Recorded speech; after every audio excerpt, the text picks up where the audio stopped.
মধ্যপ্রাচ্যে উত্তেজনা নতুন মাত্রা পেয়েছে। শুক্রবার রাতে রক্তক্ষয়ী হামলার পর শনিবারও ইরান ও ইসরায়েলের মধ্যে সংঘর্ষ অব্যাহত রয়েছে। একাধিক আন্তর্জাতিক সংবাদ মাধ্যমের বরাতে জানা যায়, ইসরায়েল ইরানের রাজধানী তেহরানের পাস্তুর এলাকায় প্রেসিডেন্ট মাসুদ পেজেশকিয়ান ও সর্বোচ্চ নেতা আয়াতুল্লাহ আলী খামেনির অবস্থানকে লক্ষ্য করে হামলার চেষ্টা করে। নিউ ইয়র্ক টাইমসের প্রতিবেদন থেকে জানা যায়, পাস্তুর এলাকায় হামলার আশঙ্কায় ইরান ব্যাপক আকাশ প্রতিরক্ষা ব্যবস্থা মোতায়েন করে। এলাকাবাসীরা জানান, রকেট ও মিসাইল প্রতিরোধে নিয়মিতভাবে আকাশ প্রতিরক্ষা থেকে ক্ষেপণাস্ত্র ছোড়া হচ্ছে।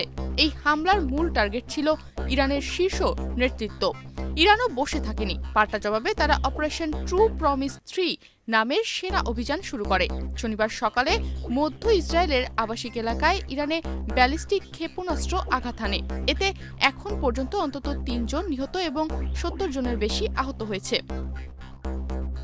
এ বিষয়ে আন্তর্জাতিক গণমাধ্যম থেকে জানা যায়, নিহতদের মধ্যে 2 জন আবাসিক ভবনে আটকা পড়ে মারা যান এবং আহতদের মধ্যে কয়েকজনের অবস্থা আশঙ্কাজনক। এ বিষয়ে ইসরায়েলের প্রতিরক্ষা বাহিনী গণমাধ্যমকে জানায়, ক্ষেপণাস্ত্র হামলার পর নাগরিকদের বোমা আশ্রয়কেন্দ্রে থাকতে বলা হয়েছে এবং পরবর্তী নির্দেশ না দেওয়া পর্যন্ত সেখান থেকে সরে না যেতে অনুরোধ জানানো হয়েছে। ইসরায়েলের প্রধানমন্ত্রী বেনিয়ামিন নেতানিয়াহু এক ভিডিও বার্তায় ইরানের সাধারণ জনগণকে তাদের শাসক গোষ্ঠীর বিরুদ্ধে বিদ্রোহ করার আহ্বান জানান। তিনি বলেন, ইরানের জনগণের বিরুদ্ধে নয়, বরং তাদের পরমাণু হুমকি ও ক্ষেপণাস্ত্র কর্মসূচির বিরুদ্ধে ইসরায়েলের অভিযান।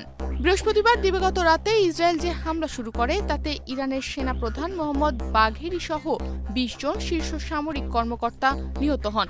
নিহতের সংখ্যা দাঁড়িয়েছে 78 জনে এবং আহত হয়েছেন 320 জনের বেশি।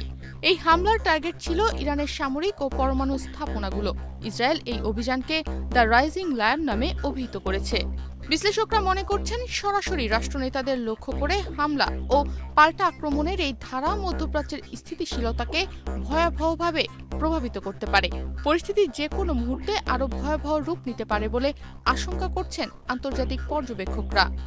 তনিমা রহমান, বাংলাদেশ প্রতিদিন।